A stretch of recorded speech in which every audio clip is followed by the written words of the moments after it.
guys, welcome back to my channel. This is Amruta and welcome to Spotlight Bay. And I'm again back with the API set update. So, మీరు నా ఛానల్కి కొత్త అయితే I would be very glad.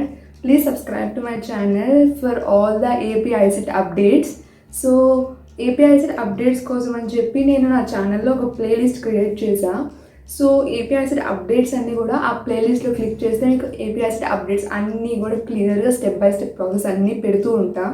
So ఇప్పటివరకు వచ్చిన updates అన్నీ కూడా నేను ఏపీఐ సెట్ దాంట్లో పెట్టాను. సో ఏం క్వెరీస్ ఉన్నా కూడా నాకు కమెంట్ సెక్షన్లో చెప్పండి. I will definitely answer all those questions. And so ఇప్పటివరకు నేను ఏపీఐ సెట్ మీద 2 వీడియోస్ చేశాను అండ్ ఈ వీడియో కూడా చేస్తున్నాను. So this video is all about the documents required for the API set counseling. So మనం సర్టిఫికేట్స్ వెరిఫికేషన్ కావాలి. So కొన్ని డాక్యుమెంట్స్ చాలా ఇంపార్టెంట్. సో ఇంకా ఎప్పుడు డాక్యుమెంట్స్ వెరిఫికేషన్కి పిలుస్తారో తెలీదు. సో కొన్ని డాక్యుమెంట్స్ చెప్తాను. సో ఐ వుడ్ సే ఈ డాక్యుమెంట్స్ అన్నిటినీ మీరు క్లియర్గా రెడీగా పెట్టుకోండి. లైక్ ఒక original and 2 to 3 xerox copies కూడా పెట్టుకోండి. ఎందుకంటే వాళ్ళు అక్కడ జిరాక్స్ కాపీ సబ్మిట్ చేయమంటారు. సో ఆ టైంలో చాలా ఇంపార్టెంట్ జిరాక్స్ కాపీస్. సో ఈ డాక్యుమెంట్స్ అన్నీ మీ original documents and xerox copies కూడా పెట్టుకొని ఉంచుకోండి. సో ఏపీఐ సెట్కి కావాల్సిన డాక్యుమెంట్స్ ఏమేమి ఉన్నాయో అన్నీ మీకు ఇప్పుడు 1 by 1 చెప్తూ ఉంటా. సో ఏపీఐ సెట్ మాత్రమే కాదు, ఇది టీఎస్ఐ సెట్కి కూడా ఈ డాక్యుమెంట్సే కావాలి. So if you want documents are common for both. So ఇది చాలా యూస్ఫుల్, ఎందుకంటే ఆన్ స్పాట్ ఎవరు కూడా డాక్యుమెంట్స్ రెడీ చేసుకొని పెట్టుకోలేరు. సో నాకు అనిపించింది ఏంటి అంటే ఓకే, కొంచెం ముందుగా ఒక ప్రేయర్గా చెప్తే వాళ్ళు కొంచెం ఒకవేళ సర్టిఫికేట్ లేకపోతే అరేంజ్ చేసుకుంటారు, వాళ్ళకి చాలా హెల్ప్ అవుతుంది అని చెప్పి నాకు అనిపించింది. So I'm doing this video. So ఈ డాక్యుమెంట్స్ అన్నీ పక్కాగా ఉన్నాయో లేదో మీరు కన్ఫర్మ్ చేసుకోండి, లేకపోతే ఇమ్మీడియట్గా సర్టిఫికేట్ తెచ్చుకోండి. Because all these documents what ever the certificate I'm saying now ఆ పక్కాగా నీడ్ ఉంటుంది ఆ సర్టిఫికేట్స్ అన్నీ. సో ఈ చెప్తున్న అన్ని డాక్యుమెంట్స్ మీకు పక్కాగా మీ దగ్గర ఉన్నాయో లేదో కన్ఫర్మ్ చేసుకోండి. And without any delay certificate లేదా మీకు అన్నీ 1 by 1 చెప్పేస్తాను. So let's start the video. So the certificates ఏమేమి కావాలి అంటే obviously the first and foremost one is our 10th certificate SSC marks memo. So obviously అందరి దగ్గర ఎస్ఎస్సి మార్క్స్ మెమో ఉంటుంది. సో అంటే లైక్ ఎవరైనా కూడా వాళ్ళ BTech or degree final year అయిపోయి ఇంకా ఎందుకంటే లైక్ కొంతమంది ఆల్రెడీ కాలేజ్లో ఇచ్చేసి ఉంటారు ఈ మార్క్స్ మెమో అని. సో ఇమీడియట్గా మీరు కాలేజ్ నుంచి తెచ్చేసుకోండి ఈ మార్క్స్ మెమోస్ అన్నీ. So the first thing is SSC marks memo. So and the second one is intermediate marks memo. So ఇది కూడా మీరు మీకు కాలేజ్లో ఇచ్చి తెచ్చేసుకోండి. So and the third one is your degree or BTech certificate. So ఈ degree or BTech certificate ఇంకా అందరికీ రాలేదు, ఎందుకంటే జేఎన్టీయూకే చదివిన వాళ్ళంటే like I'm from JNTUK student. So నాకు నా డిగ్రీ ఫైనల్ సర్టిఫికేట్ ఇంకా రాలేదు. సో ఈ డిగ్రీ ఫైనల్ సర్టిఫికేట్ కోసం నేను వెయిట్ చేస్తున్నాను. సో ఈ డిగ్రీ ఫైనల్ సర్టిఫికేట్ వస్తే కానీ ఏ ప్రొసీజర్ స్టార్ట్ అవ్వదు. సో ఈ సర్టిఫికేట్ అంటే లైక్ నాకు 1-1 నుంచి 4-1 వరకు అన్నీ రెడీగా ఉన్నాయి. 4-2 రావాలి అండ్ కన్సాలిడేట్ సర్టిఫికేట్ రావాలి అండ్ ట్రాన్స్ఫర్ సర్టిఫికేట్ రావాలి జేఎన్టీయూకే నుంచి. సో ఇవన్నీ రావాలి. So the first one is SSC and the second one is intermediate and the third one is degree. So degree రాని వాళ్ళు వరీ అవ్వకండి, కొన్ని కాలేజెస్ ఇంకా ఇవ్వలేదు. సో ఇవి ఇచ్చాక కంప్లీట్గా పెట్టేసుకోండి. అండ్ ఎవరైనా మీ కాలేజ్ వాళ్ళు పిలిస్తే ఇమ్మీడియట్గా వెళ్ళి తెచ్చేసుకోండి, ఎందుకంటే ఏ టైంలో స్టార్ట్ అవుతుందో తెలియదు కౌన్సిలింగ్. సో కాలేజ్ వాళ్ళు వచ్చి తీసుకోండి అంటే ఇమ్మీడియట్లీ విత్ ఏ డిలే చేయకుండా వెళ్ళి ఆ సర్టిఫికేట్ తెచ్చేసుకోండి. So and the fourth one is AP ICET hall ticket. అది తెలుసు ఎవరైనా పోగొట్టేసి ఉంటారు, so don't worry. AP ICET official వెబ్సైట్లోకి వెళ్ళి మీరు మీ name and date of birth and cell number ఇస్తే మీకు మీ హాల్ టికెట్ వచ్చేస్తుంది. సో అది మళ్ళీ ప్రింట్ తీసుకుంటే చాలు. So don't worry about it. AP ICET hall ticket original వెబ్సైట్లో ఆల్వేస్ ఉంటుంది. సో అస్సలు వరీ అవ్వకండి దాని గురించి, బట్ ప్రింట్ తీసుకుని ఉంచుకోండి. And the fifth one is API set rank card. Result declare చేసిన ఒక 10 daysకి ర్యాంక్ కార్డ్ కూడా ఇచ్చేసారు. సో హాల్ టికెట్ వేరు, ర్యాంక్ కార్డ్ వేరు. సో కన్ఫ్యూజ్ అవ్వకండి. ర్యాంక్ కార్డ్ మీద ర్యాంక్ కార్డ్ అని ఉంటుంది, హాల్ టికెట్ మీద హాల్ టికెట్ అని ఉంటుంది. సో ర్యాంక్ కార్డ్ కూడా డౌన్లోడ్ చేసుకొని ప్రింట్ తీసుకొని ఉంచుకోండి. సో ఈ రెండు మీకు ఏపీఐసెట్ అఫీషియల్ వెబ్సైట్లో అవైలబుల్గా ఆల్వేస్ ఉంటాయి. సో ఈ రెండు డౌన్లోడ్ చేసుకొని పెట్టుకోండి. So I hope you guys understand the 5 certificates ఏమేమి కావాలో కొంచెం క్లారిటీ ఉందనుకుంటా. ఒకవేళ ఏదైనా అర్థం కాకపోతే నా కమెంట్ సెక్షన్ చెప్పండి, or message me in the Instagram to. I will be always reply for you guys. So next ఏంటి అంటే స్టడీ సర్టిఫికేట్. 9th నుంచి మీ లాస్ట్ ఎడ్యుకేషన్ వరకు అన్ని స్టడీ సర్టిఫికేట్స్ ఉండాలి. సో ద 9th 10th మీరు ఏ స్కూల్లో చదివారో ఆ study certificate, and your intermediate study certificate, and మీ last degree or BTech certificate కూడా ఉండాలి, ఎక్కడ కాలేజ్ వచ్చింది.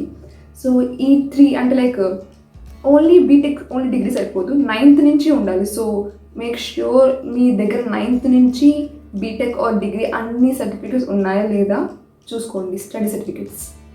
స్టడీ సర్టిఫికేట్స్తో పాటు కాంటాక్ట్ సర్టిఫికేట్ కూడా చాలా ఇంపార్టెంట్. అవి కూడా సర్టిఫికేట్స్ అడుగుతారు. సో మ్యాక్సిమం అన్ని ఇన్స్టిట్యూషన్స్లో ఆర్ అన్ని కాలేజెస్ స్కూల్స్లో ఏం చేస్తారు అంటే స్టడీ అండ్ కాంటాక్ట్ సర్టిఫికేట్ కంబైన్గా ఇస్తారు. So that's also absolutely fine. So don't worry about it. ఒకవేళ మీ దగ్గర ఓన్లీ స్టడీ సర్టిఫికేట్ ఉందంటే కాంటాక్ట్ సర్టిఫికేట్ కూడా సెపరేట్గా పెట్టుకోండి. So study and contact certificate both ఉన్నా ఓకే, సెపరేట్ ఉన్నా okay, but make sure those are from your schooling onwards. Schooling నుంచి స్కూల్, ఇంటర్ అండ్ మీ professional course or degree course, ఇలా ఈ ఆర్డర్ మొత్తం ఉందా లేదని make sure you have every certificate of from schooling to BTech or degree. And మీకు if you are a physically handicapped అయితే ఆ physically handicapped సర్టిఫికేట్ పెట్టుకోండి. And if you have an NCC background ఆ NCC certificates కూడా పెట్టుకోండి. And sports కూడా certificate ఉందంటే మీ స్పోర్ట్స్ కూడా సర్టిఫికేట్ పెట్టుకోండి. And if you are an economically weaker section EBS certificate కూడా పెట్టుకోండి. లైక్ మీకు ఈ సర్టిఫికేట్ ఎందుకు ఎక్కువ యూజ్ అవుతాయి అంటే కౌన్సిలింగ్ అప్పుడు సీట్ రిజర్వేషన్ కోసం బాగా యూజ్ అవుతాయి. సో బికాజ్ ఇది మాత్రం వదులుకోకండి, ఎందుకంటే మీకు కొంచెం కోటా ఉంటుంది. Like physical handicapped quota, NCC quota, sports quota, EBS quota, అలా కోటాస్ ఉంటాయి కదా. సో మీకు సీట్ ఈజీగా మంచి కాలేజ్లో వచ్చే ఛాన్సెస్ ఉన్నాయి. సో ఇది మాత్రం అస్సలు మర్చిపోకండి. Like make sure equal importance వీటికి కూడా ఇవ్వండి. Like NCC, sports and handicapped and economically weaker section, ఈ సర్టిఫికేట్స్ పక్కాగా ఉన్నాయా లేదా పక్కా చూసుకొని అండ్ జిరాక్స్ కాపీస్ మెయింటైన్ చేయండి. సో ఎక్కడైనా పెట్టేసి ఉండే మధ్యలో రెడీగా పెట్టుకోండి ఈ 4 సర్టిఫికేట్స్. లైక్ అందరికీ ఉండవు ఇలాంటివి, కొంతమంది ఎవరికైతే ఉంటాయో వాళ్ళకి మాత్రమే అప్లికబుల్, వాళ్ళు ఈ సర్టిఫికేట్స్ రెడీగా పెట్టుకోండి. And the next one is caste certificate. So జనరల్గా ఓసీకి క్యాస్ట్ సర్టిఫికేట్ అడగరు, బట్ బీసీ, ఎస్సీ, ఎస్టీకి మాత్రం క్యాస్ట్ సర్టిఫికేట్ పక్కాగా కావాలి. So make sure you have your caste certificate. OC వాళ్ళని జనరల్గా క్యాస్ట్ సర్టిఫికేట్ అడగరు. So make sure you have these certificates. Caste certificate ఓసీకి లేకపోయినా పర్లేదు. సో ఓసీ అంటే లైక్ సర్టిఫికేట్ అడగరు. So don't worry if you are an OC candidate and you don't have certificate. So ఓసీకి certificates పెద్ద matter కాదు, okay, they won't ask for OC. But SC, ST, BC అయితే మీ certificate పక్కాగా ఉండండి. And me income certificate from June 2019, I think June 2019 నుంచి మీ income certificate ఉండాలి. ఎందుకంటే for the fee reimbursement కోసం June 2019లో మీ income certificate ఏంటి అని చెప్పి అప్పటి నుంచి, నాట్ బిఫోర్ దాట్, 2019 జూన్ నుంచి మీ ఇన్కమ్ సర్టిఫికేట్ ఉండాలి. సో గైస్ అదే మ్యాక్సిమం ఈ సర్టిఫికేట్స్ కన్నా ఇంకా ఎక్కువ ఏ సర్టిఫికేట్స్ అడగరు. So make sure you have all the, నేను చెప్పిన అన్ని సర్టిఫికేట్స్ రెడీగా ఉన్నాయో లేదో చూసుకోండి. And I will also update all the AP ICET payment ఏంటి అండ్ కౌన్సిలింగ్ ఏంటి, ఏ ప్రొసీజర్ చేయాలి అని చెప్పి, ఎందుకంటే నేను కూడా ఏపీఐసెట్కి అప్లై చేశాను, నేను కూడా జాయిన్ అవ్వబోతున్నాను. సో నేను ప్రాక్టికల్గా చేస్తాను కాబట్టి I know the procedure. So నేను ఏం చేస్తున్నా కూడా మీకు అప్డేట్ ఇస్తూనే ఉంటాను. So make sure you subscribe to my channel for all AP ICET updates. So AP ICET కోసం మాత్రమే నేను పర్టికులర్గా ఛానల్లో ఒక ప్లేలిస్ట్ క్రియేట్ చేశాను. దాంట్లో ఏపీఐసెట్ గురించి అన్ని వీడియోస్ అప్డేట్ చేస్తూ ఉంటాను. And many of you have asked me about the fee reimbursement. So నేను ఆ డేటా కూడా కలెక్ట్ చేశాను. సో విత్ ఇన్ 2 days నేను ఫీ రియంబర్స్మెంట్ గురించి ఒక వీడియో పెడతాను. So make sure fee reimbursement అది ఏపీఐసెట్కి మాత్రమే కాదు, తెలంగాణది లైక్ బీటెక్ కోసం జాయిన్ అవుతున్నా, లేదంటే ఎంసెట్ రాసిన, పాలిసెట్ రాసిన, ఐసెట్ రాసిన, ఎవరికైనా సరే ఈ ఫీ రియంబర్స్మెంట్ అప్లై అయ్యే విధంగా నేను డేటా కలెక్ట్ చేశాను. సో విత్ ఇన్ 2 days నేను ఫీజ్ రియంబర్స్మెంట్ గురించి డేటా పెడతాను. So make sure subscribe to my channel and thank you for subscribers అందరికీ ఎవరైతే నా ఛానల్ సబ్స్క్రైబ్ చేశారో అండ్ ఇంత సపోర్ట్ ఇస్తున్నారు. So make sure you subscribe to my channel ఎవరైనా చేయకపోయి ఉంటే. And that's all for today guys. Hope you like this video and don't forget to like, share and subscribe to my channel Spotlight Bay. Bye guys, that's all for today.